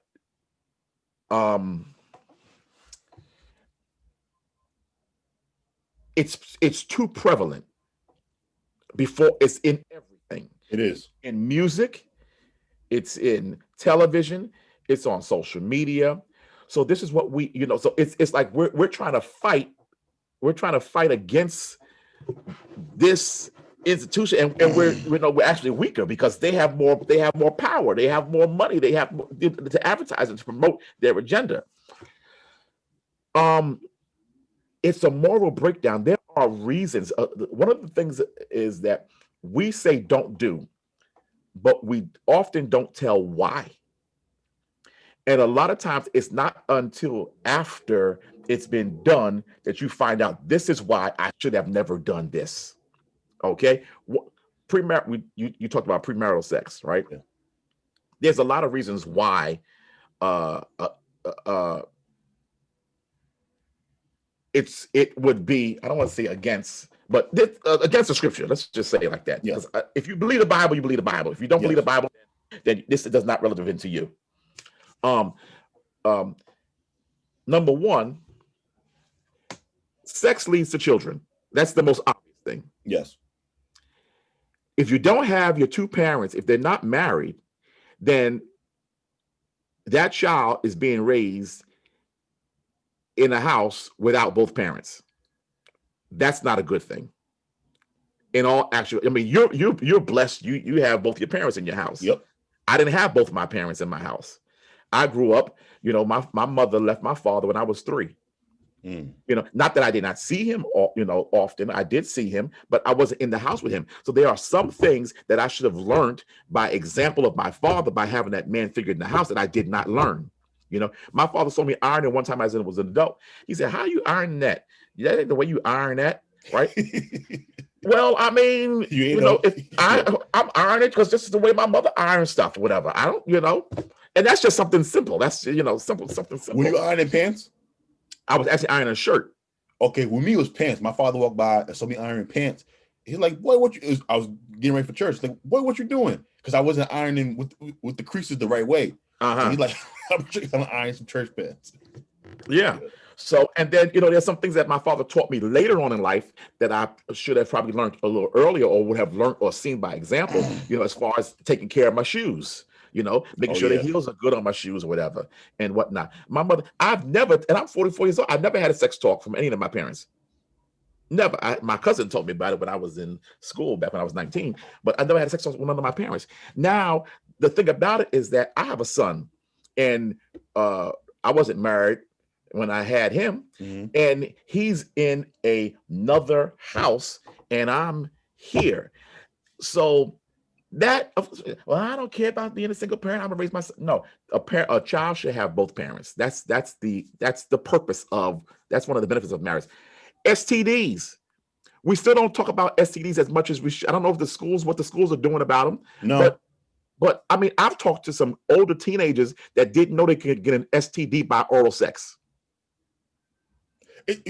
Because they don't take, at least in certain public schools around where I live. I still live in the Bronx. I didn't move one up yet, but they don't give you, to your point, we learn about STDs, but it is spoken about with vaginal sex. But to your point, you can get these same STDs through oral sex, but it's not hammered into these children's heads the same way vaginal sex is.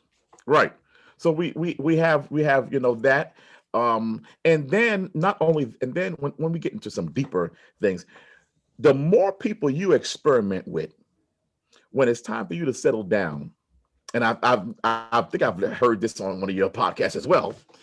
The more people you experiment with, the more you're going to compare your spouse to all of your previous experiences, your prior experiences. That's not a good thing either, because what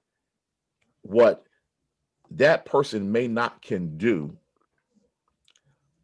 you have to say, oh, well, so-and-so, you may not say it out loud, you're saying in your mind, well, Yeah. so-and-so used to do this better than me, and she ain't doing it right, whatever. So, after this, I'm gonna just do this, but I might have to call so-and-so because I like that feeling or whatever. So that is another, detriment to experimentation with sex. See, everything you're saying is perfectly logical, and I agree with all of it. So if someone was to say, okay, well, Jabaya, you are nodding along with everything he's saying, then how come you aren't going to wait till marriage? Number one, it's too late for me. I'm not a virgin anymore, so that's one. But I could always stop and choose to wait for marriage. Mm-hmm. I don't know. For me, now I can't lie. I just don't see me committing my life to somebody before I have sex with them. Number one, this is one of the cases where how I was raised goes against my logical brain now. It sounds illogical for me to commit my life to somebody without having sex with them. Sex is a very important part of your life when you're in a relationship with somebody. To not know what sex is going to be like until you die with somebody, no, I can't do it. That's number one. Number two. You don't want to do it. Don't say you can't. You don't want to do it. Yes, you can. Totally right. I choose not to do it. That's one. Two. Look, man. Now this is. I don't know if you agree with this or not, but the Bible is a collection of scriptures, and some of these scriptures pertain to word given. I think the popular saying is the Bible was written by men inspired by God. But what is not talked about is the King James version is King James's version of the Bible, and so some of this stuff people don't realize there are books of the Bible that aren't in the Bible. There are scriptures that are not in the Bible, and so some of the things in the Bible, and this is Jabai's personal belief, I believe some of the things in the Bible were placed in the Bible because of people in power wanted their subjects to behave in a certain manner, and I don't believe it has anything to do with getting you into heaven. Now, I have no idea if the sex thing is part of that. I could just be using that as an excuse. Probably am, but yeah, it feels wrong. Now, I'm not somebody that's out here just out here slinging it. That's not me. But I don't know. I just don't feel. I don't feel like and then even getting married. You know how I feel about getting married. Like it just doesn't seem like a good deal for men in 2020. Like, it just seems like you're just risking somebody taking half your stuff. You don't know. So it's like I have to get married before I have sex, even though it's not biblical time. So 70% of divorces are initiated by women that could just take half your stuff. And so why I might not want to get married in the first place. And so all of these things are taking place. And this is my worldly side thinking, even though I was raised in this religion, but when I look at it logistically, I just don't see any reason why I should not be having sex with somebody until I marry them. Now, given all that, and most people my age will not verbalize it the way that I'm saying. They're just never going to talk. But you know that most of these people in church are having sex outside of marriage. I think know that. Of course they are. Yeah, of course they are. So what should the church's next step be, knowing that, or should there just not be any step at all? Well, you can't make grown folk do anything. As I say it, and I tell my church, what you're supposed to do, you do what you're not supposed to. You do what you don't want to do. I can't make nobody do anything. I'm not a police. I'm not going to be knocking on people's door to see in their house. Okay. I'm not following people. And I don't even, I think I follow some of my members on social media. I zip tie them. I don't really, some of them I unfollow actually, because I don't want to see things that aggrieve me. Yeah. But only thing we can do as preachers and as a church is give the word and set an example. I totally understand. Again, I had a child. I wasn't pastoring when I had my child out of wedlock, but I was preaching. I was a minister. But you can't make people do anything. You can't. Only thing you can do is give them what the scriptures say, give them the consequences and the pros and the cons, and people have to make their own choices between them and God. This whole walk is between you and God. I'm just there as a messenger, as a spokesperson. So that's my little. That's now I will say this. And I don't even know if I should say it, whatever. The topic of sex in I don't know. Some things you can't really tell people because they'll take they'll out of context. Right. Yeah. It's difficult. Yeah. But let me say this: the purpose of the main purpose of sex, especially in Bible times, was to procreate. Yes. Of course, you had the benefit of enjoyment with it, and that's why men, especially back then, especially in the Old Testament, they had more than one spouse. Yes, they had concubines and plenty of wives. Yes. Okay. I'm just teaching in Genesis now in my Bible class, and Jacob had two sisters, Rachel and Leah. They were sisters. Okay, they were sisters. That's wild, man. Okay.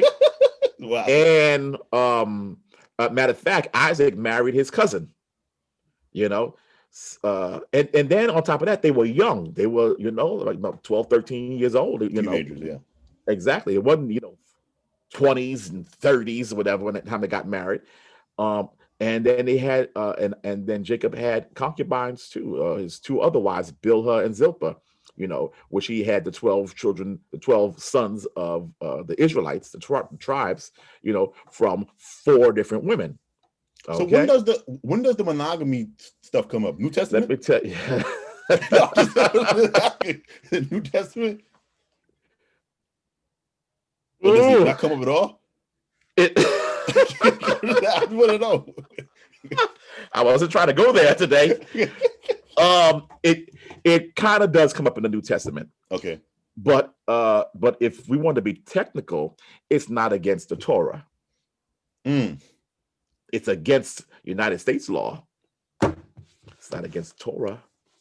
I haven't seen it if it is, but I can't go around telling people this. I hope a lot of people listen to this podcast. We want people to listen to the podcast, but No, look, and look, like I said, everything you said was dead on. As far as there are way more cons probably than pros to having sex outside of the confines of marriage. But I think the context that you put it in, people don't speak about the fact that they were getting married like right around the time you start having those feelings were when people got married back in those times. Yeah. Versus now we preach abstinence, not realizing that we're asking people to be abstinent because we discourage getting married until you're like 30 now. Right. It's a long time. Yeah.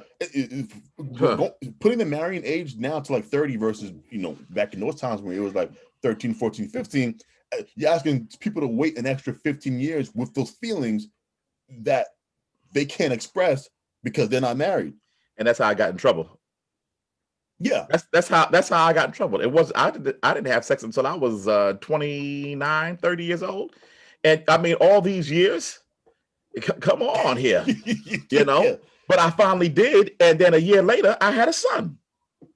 Yeah, because you're not thinking straight. You got all that pumped up energy inside. You weren't thinking straight, and I couldn't get out of there fast enough. I've been there. But see, this type of stuff that I think would make the church appear more honest to have conversations like this. Because here's the thing, everyone is having these conversations around the church, including church members. Like they talk about this stuff around church all the time. It's just that there's this thing where it has to be kept kind of in like the closet or in the darkness. Listen, I'm talking about everything. Okay, I sometimes I have to tell people, if you don't talk about it in church, they're going to talk about it in school. Oh yeah, and I tell people, you know what you were doing at 13 and 14 and 15 years old. Don't think that your child is so innocent. Okay, and even and it's worse today. Because and I'm going to give you this example, and I hate to give it, but I'm going to give this example. Back when I was in junior high school, we didn't have cell phones. We didn't have the internet. All we had was magazines. Okay. And VHS tapes or whatever, because CDs wasn't even out at that time. We had VHS, but magazines was the biggest thing. Mm-hmm. And I remember in, I think, 8th grade, I had a porno magazine, and I was in study hall, and it was about 6 of us guys looking at the magazine, looking at whatever it was, or Hustler. We were looking at this magazine. Mm-hmm. That is what we had to do at that time. Today, cell phones, social media, it's so much easier now. Oh, yeah.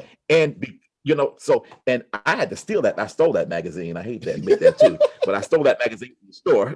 So I couldn't buy it, I couldn't buy it.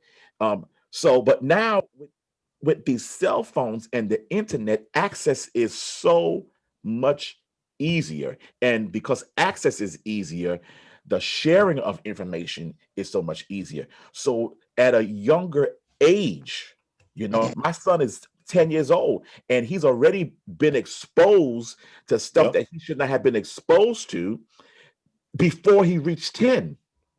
I tell people all the time, if you're a parent, and whenever you decide that your child is ready for a cell phone, especially if you have a male child, you have given them the keys to pornography.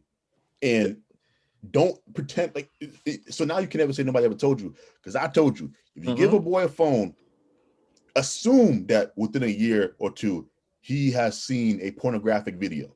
I can't even get mad at it, honestly. He has an iPhone, and I kind of control his phone from my phone and stuff. But still, they're gonna know how to get around that. Yeah. There are certain things, I didn't want him to have social media. His mother told him he could do Instagram. And I still got to check that every now and then. I can't check it from my phone, but I have to check it from his phone or whatever. I need your passcode. I need, but certain things I can't get mad at. I refuse to just get mad about it. Because you'll be mad all the time. Exactly. And he's gonna find ways. The older he gets, he's gonna find ways around certain things. He taught me something when he was 1 year old. I think he was like 1 or 2. How to do something on my phone. I didn't even know how to do it, but he did it. And I think it was an accident, but still, and he has a PlayStation. I don't know how to play PlayStation. I don't know all the controls, all that stuff and whatever. I'm clueless. Last I played was Nintendo, but when Super Mario Brothers and Duck Hunt was a thing. Donkey Kong. Okay, so I don't know anything about this PlayStation or whatever technology, and he was at my house doing it. Because I don't know. But he's gonna find ways, because he's gonna be more technologically advanced than I am. So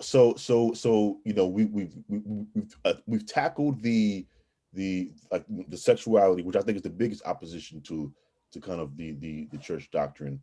We have like 15 minutes left.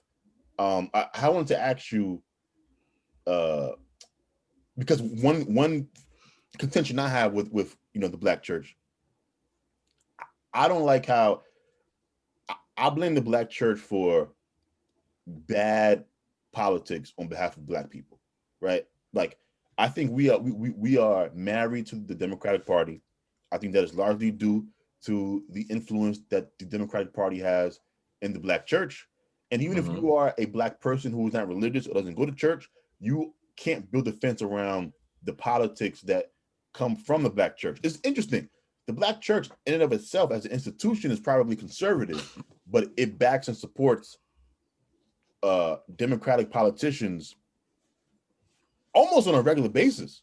Mm-hmm. When you look at it, I think that has handicapped us from being true political powerhouses, because it's simple math.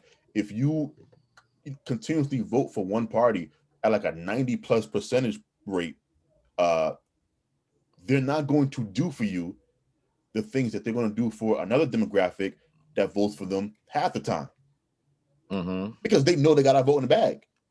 I blame the black church for this. You know, every time there's a election coming up, what do politicians do? They stop by the community church, wherever the biggest church is in that borough, that's where they stop by. And they do their town hall and stuff. And then, you know, the voting happens, and you don't see them again until 2-4 years later. And it's that cyclical relationship. I think the black church has contributed to us being bad at playing the political game. What are your thoughts on that? Well, I think for the most part, before you start, this is all post civil rights movement, by the way. Go ahead. I think for the most part, what we need to do is reintroduce what the parties stand for. Because I think for the most part that people are Democratic because they don't know, and I'm a Democrat. Okay.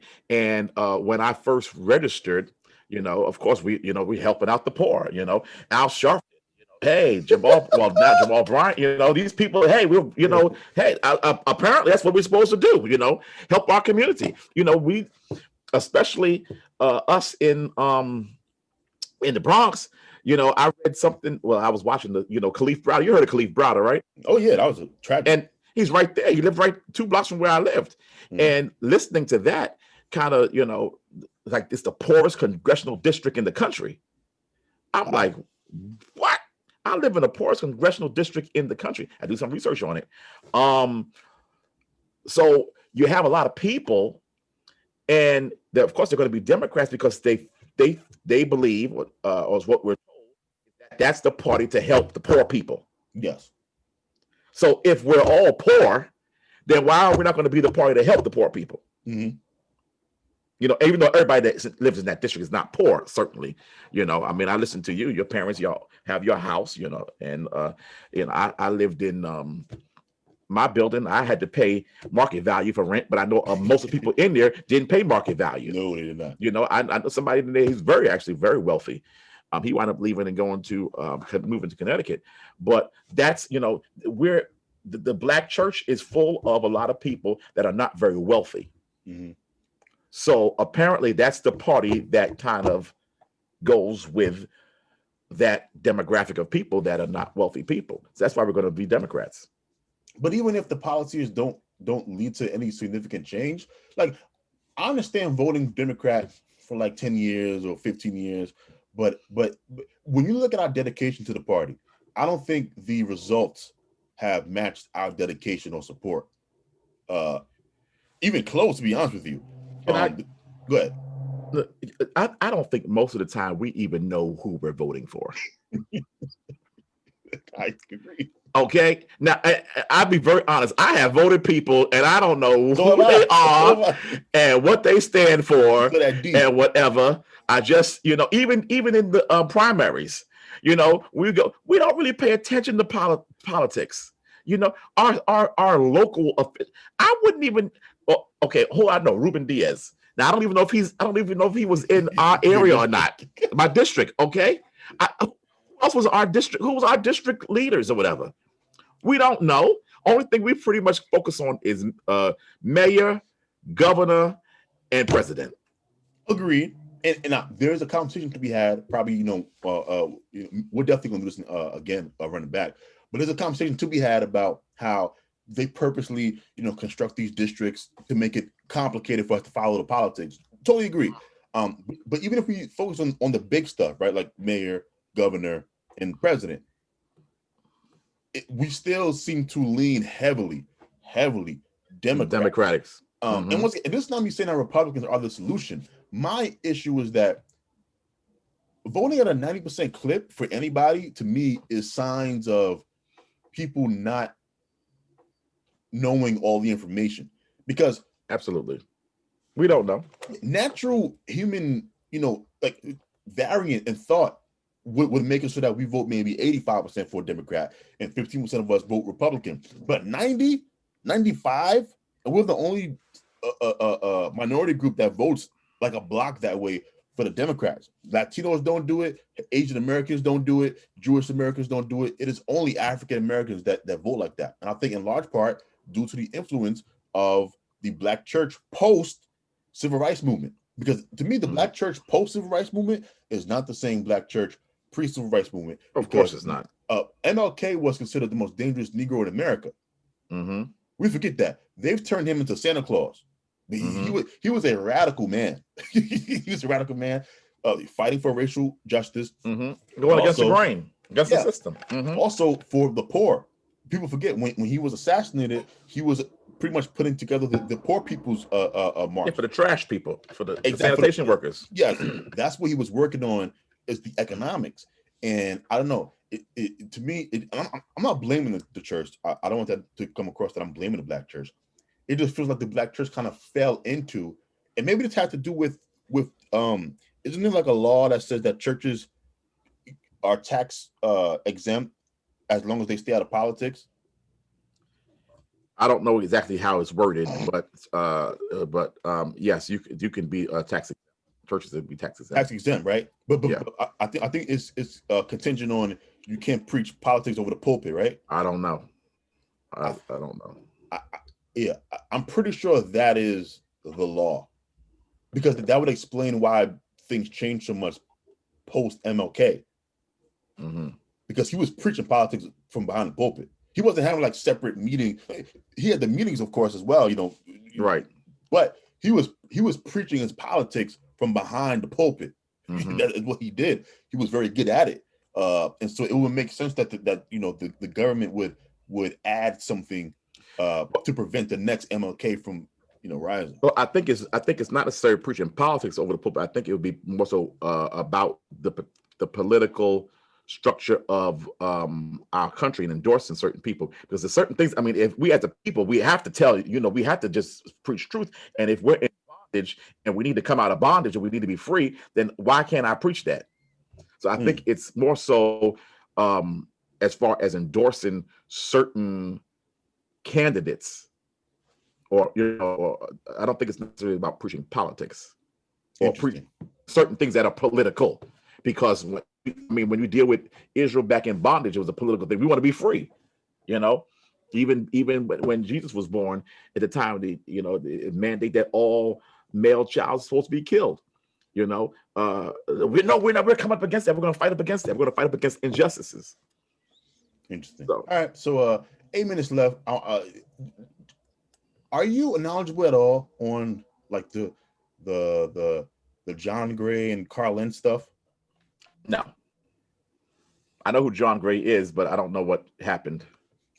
I mean, both of these men were preachers who were caught is a strong word, but Carl Lentz was caught cheating on his wife with some woman, and John Gray, I mean, he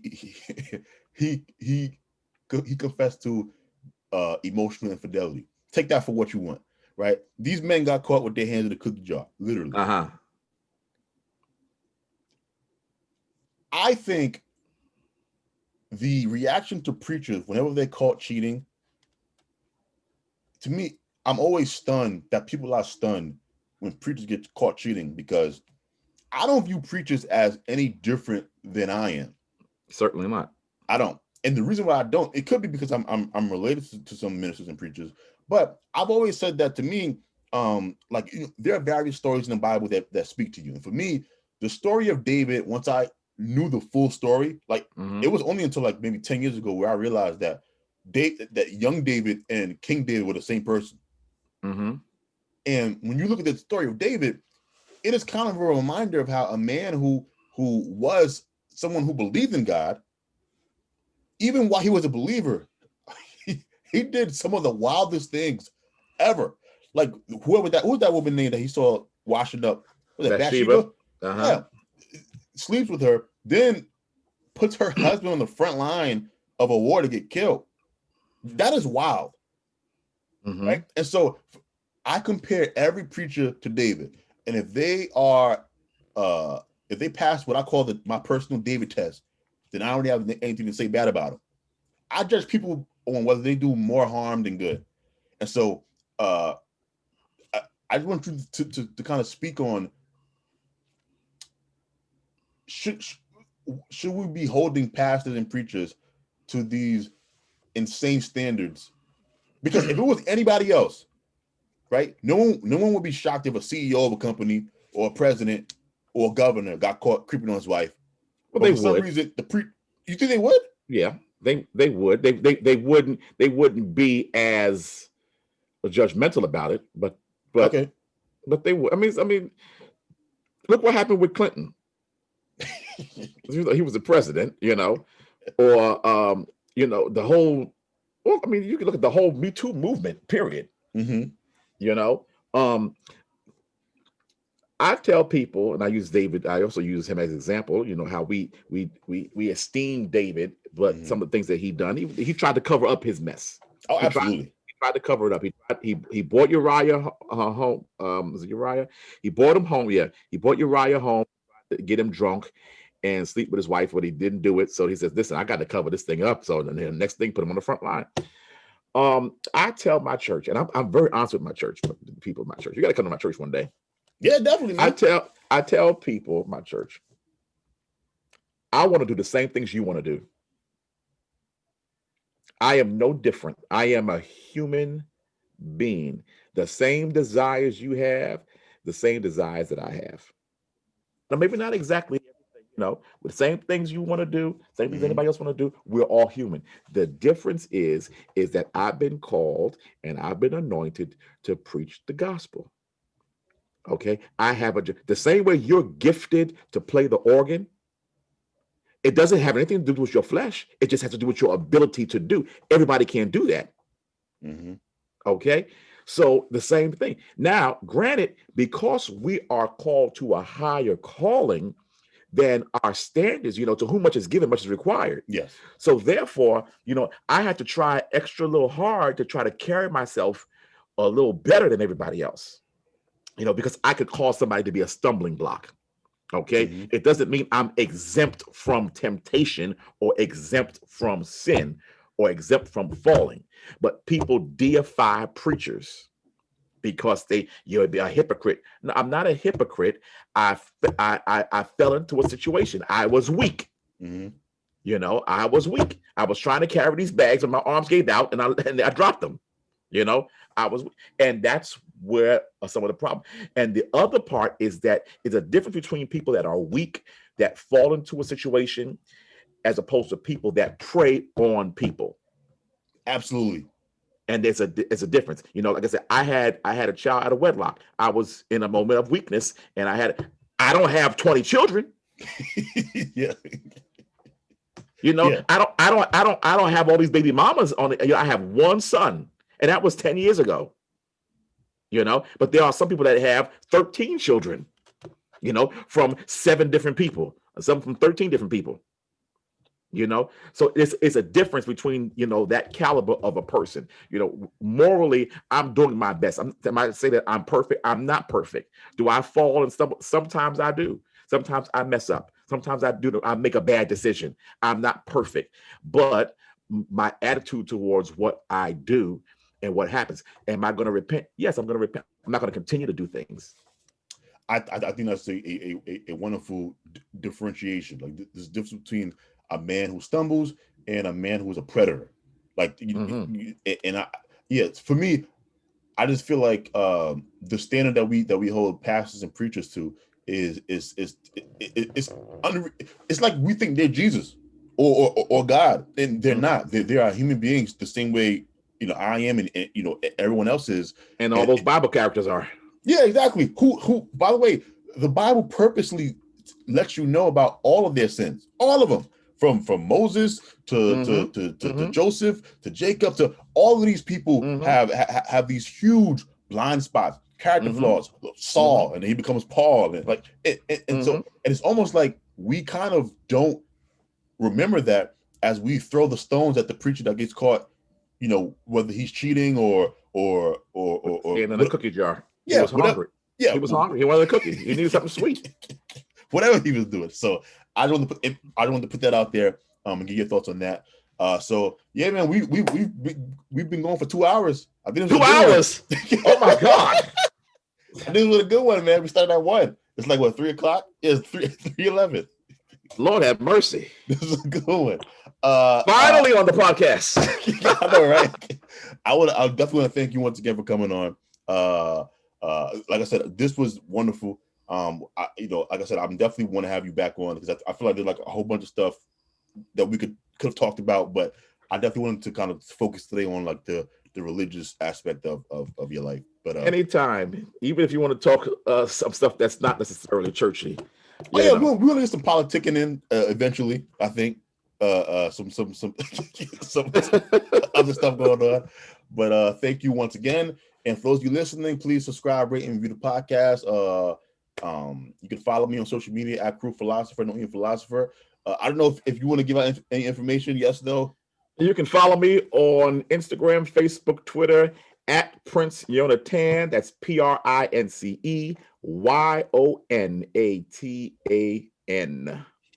All right.